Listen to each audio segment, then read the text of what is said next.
वाह, अरबाज बर्बाद हो गया, अरबाज ब्लॉक खत्म, बर्बाद हो गया।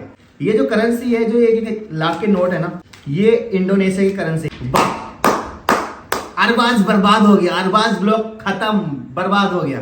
दोस्तों मैंने एक वीडियो बनाई थी ना लास्ट वाली, जो ये हेटर है, इनकी सब प्रॉब्लम क्या है, वीडियो तो देखते नहीं है, और ये खुशी बोले हमने कहा था ना तो बर्बाद हो गया, ये है वो है। दोस्तों इस वीडियो में ना मैं कुछ दिखाना चाहता हूँ आपको। ये जो करेंसी है, जो एक लाख के नोट है ना, ये इंडोनेशिया की करेंसी है। और आप इस टूल में देखोगे तो आप देखोगे कि 11 देश में मैं ऑलरेडी घूम चुका हूँ, यानी 11 देश की ऑलरेडी मेरे पास करेंसी है। 12वां तो अपना इंडिया है ही, तो यहाँ पे इंडिया की करेंसी आपने देख रखी है। तो दोस्तों आज मैं आपको बताने वाला हूँ कि टोटल मैंने यूट्यूब से कितना पैसा अर्न किया और इसके पीछे लॉजिक क्या था और साइंस क्या था, ये मैं आपको बताना चाहता हूँ। क्योंकि और यूट्यूब को कहीं ना कहीं मैं एक्सपोज भी करना चाहता हूँ, क्योंकि 3 साल के अंदर जितना मैंने यूट्यूब से अर्न किया ना, ये आपके सामने क्लियर रखने वाला हूँ। और क्या इसके पीछे साइंस था, मैंने क्या फॉर्मूला लगाया जो आप भी पैसा अर्न कर सकते हो। और सबसे बड़ी बात कि आज केवल मैं यूट्यूब की बात नहीं करूंगा, जिस फॉर्मूले को अगर मैं आज बताने वाला हूं ना, ये फॉर्मूला आपने किसी भी काम में, चाहे आप कुछ भी काम कर रहे हो, चाहे आप रिपेयरिंग का काम कर रहे हो, चाहे आप खेती कर रहे हो, व्हाटएवर जो भी काम कर रहे हो ना आप, उसमें अगर आपने इस फॉर्मूले को ऐड कर लिया ना, मैं गारंटी से कह सकता हूं आप पैसा कमाने वाले हो। और अगर नहीं कमाओगे ना, तो आप मेरा ग्लेबान पकड़ लेना कि हर बात तू झूठ बोल रहा था, यू आर अ चीटर। दोस्तों मैं बताना चाहता हूं, लॉकडाउन में 2019 के लास्ट में जब पुलवामा अटैक हुआ था, उसके बाद में मैंने अपना वर्क शुरू किया था। मैंने मेरा यूट्यूब की जो पहली इनकम आई थी, वो आई थी $120 की, जो लगभग उस समय 70 रुपए का रेट चल रहा था। तो 70 रुपए के हिसाब से मुझे लगभग कितने हुए, आप 1284 8,400 रुपए आई थी मेरी पहली सैलरी। ये आई थी दिवाली के बाद, तो दिवाली शायद मेरे हिसाब से अक्टूबर या नवंबर में होती है, तो ये कह सकते हैं 2019 के लास्ट में सैलरी आई थी। तो 2020 से काउंट कर लो, 20, 21, 22, 23, यानी 3 साल पूरे हो गए।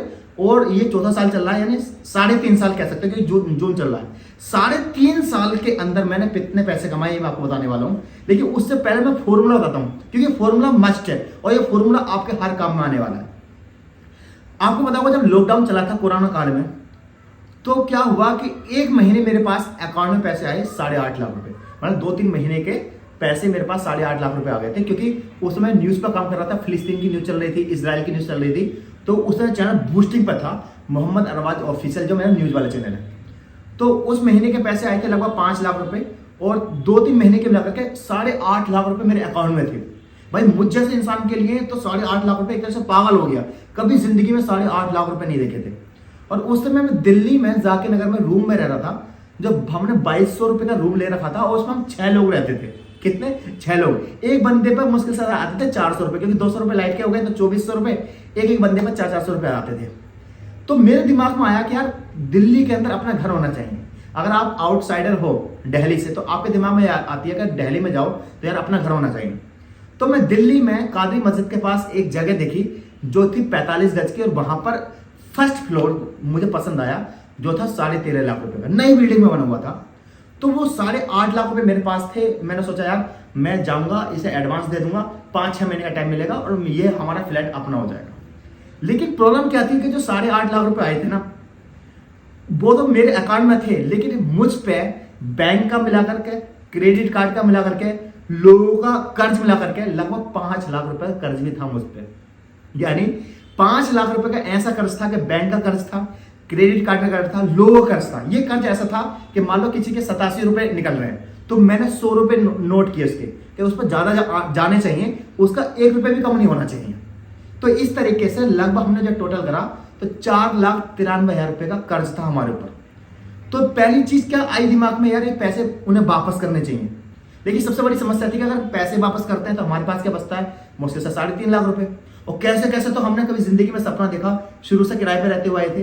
तो जो अंदर का शैतान होता है वो कहता नहीं यार पहले अपना घर होना चाहिए। और ये कर्ज ऐसा था कि इनमें से एक भी इंसान आकर मुझसे डायरेक्ट पैसे नहीं मांगता। कुछ तो ऐसे थे जो पैसे देकर उन्होंने इतना मांगा, बोले यार अब जलील हो गए, अब पैसे मांगेंगे, जब तुझे माफ करे पैसे। क्रेडिट कार्ड का सिविल खराब हो गया कि भाई अब पैसे मांगना बंद कर दिए, सिम बंद कर दी। बैंक का कर्ज हो गया था, मतलब पैसा देना तो था, लेकिन ये ऐसा था कि अगर मैं रोक के भी देता तो 2-3 साल तक 4 साल तक मैं पैसे देता रहता। तो ये पैसे ऐसे थे कि अगर मैं किसी को नहीं भी देता ना तो मुझे कोई टोकता नहीं।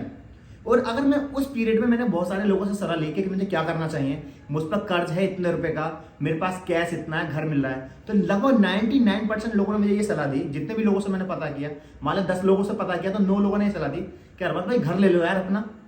तो ये मैं उस पीरियड की बात है जब लॉकडाउन चल रहा था। तो 10 से लेकर 15 दिन तक यही फाइट चलती रही मेरी और मेरी सोच की, मेरी और शैतान की ये सोच थी। शैतान बार बार कह रहा था कि अरबाज घर लेना यार अपने, 8.5 लाख रुपए तो कभी जिंदगी में नहीं देखे हैं, आज देखे पहले अपना घर ले। और वाकई में उस कंडीशन में जब आप लगातार किराए पे रह रहे हो, आपने कुछ नहीं देखा है और आपके सामने घर मिल रहा हो, तो पहली ज्यादातर 99% लोगों की प्रायोरिटी घर होगी। क्योंकि ये जो कर्ज था मुझ पर 4,93,000 रुपए का, ये वो कर्ज था कि जो लोग पैसे देकर उन्होंने मांगना बंद कर दिया। बैंक क्रेडिट कार्ड का ये था कि भाई फोन आते आते उन्होंने डिफॉल्टर में डाल दिया, फोन करना बंद कर दिया, यानी कोई प्रेशर नहीं था मेरे ऊपर।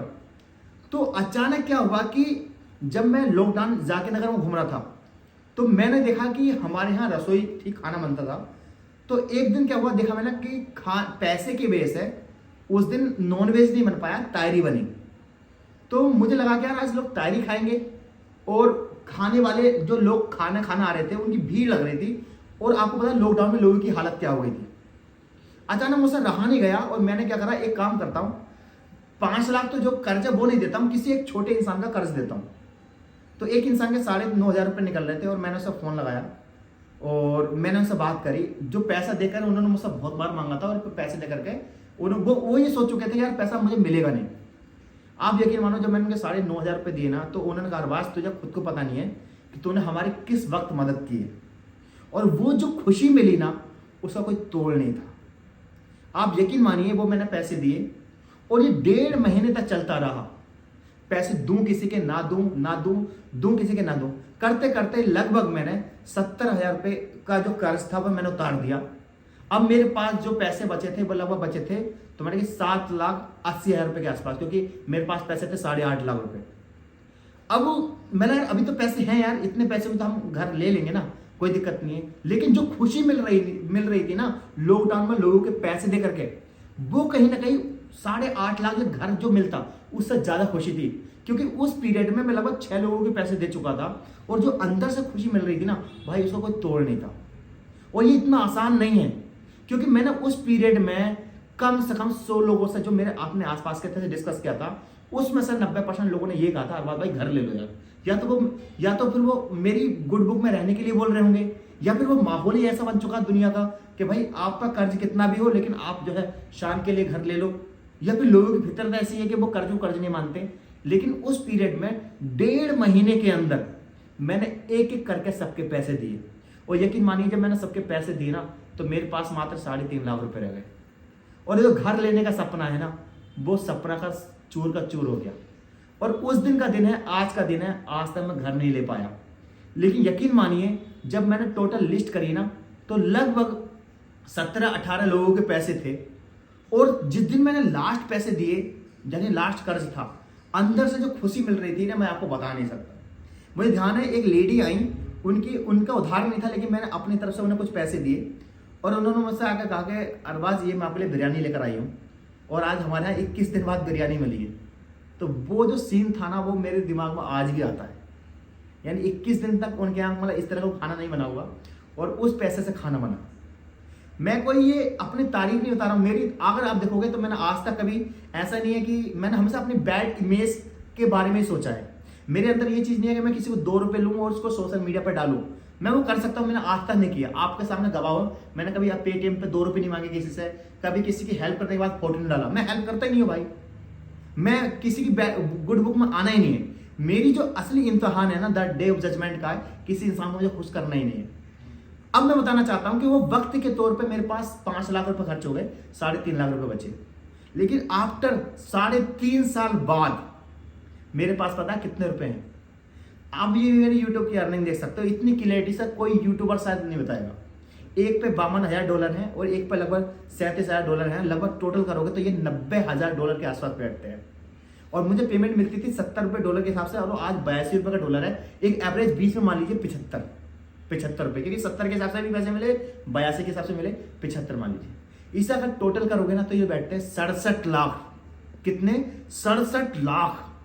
सोचिए, ये मैंने बिजनेस किया ना वो रब से किया। मैंने उस समय लालच नहीं किया, मैंने बिल्कुल ये नहीं सोचा कि नहीं यार पहले मैं घर ले लेता हूं। मुझे कहीं ना कहीं आज मैं पर्सनली बताऊंगा ना, मुझे ये लगता है कि ये जो 70 लोग हैं ना, इनके जो जिस वक्त पे पैसे गए ना, यकीन मानिए उन लोगों ने अंदर से दुआएं दी होंगी। और आज ये जो 66 लाख रुपए का जो एम्पायर है मेरे लिए काफी है। 3 साल के अंदर, केवल 3 साल के अंदर ये बहुत बड़ा है। ये सोच के देखिए 8.5 और उसका 10 गुना ही मान लो। ये तो मैंने आपको यूट्यूब इनकम बताई है, फेसबुक में मैं बता ही नहीं रहा हूं और मैं बताऊंगा भी नहीं। उसका भी आप आधा मान लीजिए, 30-35 लाख आप वहां वो भी ऐड कर सकते हो। अब मैं ये बताना चाहता हूं कि मैं यूट्यूब को कैसे एक्सपोज कर रहा हूं। ये तो मेरी आपने पूरी इनकम देखी और ये फॉर्मूला मैंने आपको बताया कि किस तरह का जो फॉर्मूला मैंने यूज किया। भाई कोई शान नहीं है, पैसा देने से कभी घटता नहीं है। दुनिया में मैंने ऐसे बहुत सारे लोग देखे हैं, लॉकडाउन में बहुत सारे लोग देखे हैं जिन पर लाखों का कर्ज होता है, लेकिन वो अपनी चीजें खरीदते हैं, उन्हें कोई फर्क नहीं पड़ता।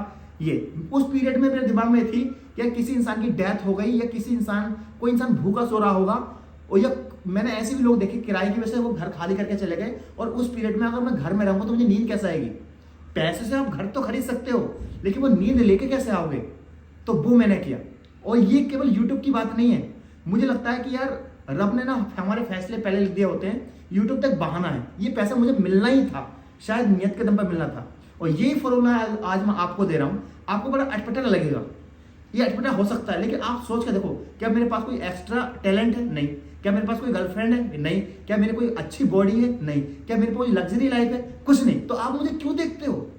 क्योंकि रब जो है ना वो आपके अंदर ना आपके दिलों को रहम करता है कि नहीं यार इस बंदे को देखो। और यही मेरिकल है, यही जादू है, यही इनक्रेडिबल चीज है कि मेरे पास कोई एक्स्ट्रा टैलेंट नहीं, मेरी कोई अच्छी बॉडी नहीं, मैं कोई रिच फैमिली से बिलोंग नहीं करता, मैं कोई एक्स्ट्रा कुछ नहीं है, मेरे पास कोई लड़की नहीं है, मेरे पास कोई एक्सपोज वाली चीज नहीं है, ना ही मैं कोई ऐसा प्रोपेगेंडा चलाता हूं। लेकिन उसके बाद अगर आप मुझे देखते हो, मेरे चैनल में व्यूज आते हैं, अभी मैं टूर नहीं कर रहा हूं, लेकिन अगर मैं स्टूडियो में बैठ कर 30-35-40 हजार व्यूज ला सकता हूं, तो ये होता है कि रब को जहां से देना होता है ना वो वहां से आपको दे देगा। तो ये फॉर्मूला है ना, आप अपनी जिंदगी में एक बार ट्राई करके देखो। मैं गारंटी किससे कह सकता हूं, आप ट्राई करके देखो और आप रब पे छोड़ दो, आपको वहां से मिलेगा जहां से सोची नहीं होगी। तो आज के लिए इतना ही। अब YouTube को मैं कैसे एक्सपोज करने वाला हूं ये मैं नेक्स्ट एपिसोड में या कभी मैं आपको जल्दी बताऊंगा। बट मुझे बहुत खुशी है, मुझे उस डिसीजन पर आज ही फक्र है कि मैंने उस समय 8.5 लाख यानी घर नहीं लिया, लोगों के पैसे दिए और मैं निच्छू हो गया। और आज साथ उनके दुआओं की वजह से मेरे पास इतना सब कुछ है और सब कुछ बढ़िया चल रहा है। चलो मिलता हूं नए एपिसोड है, तब तक के लिए जय हिंद, अपना ख्याल रखें। और हाँ, मेरे 2 चैनल और है, एक अरबाज मिनी ब्लॉग है, उसे भी आप फॉलो करें, सब्सक्राइब करें।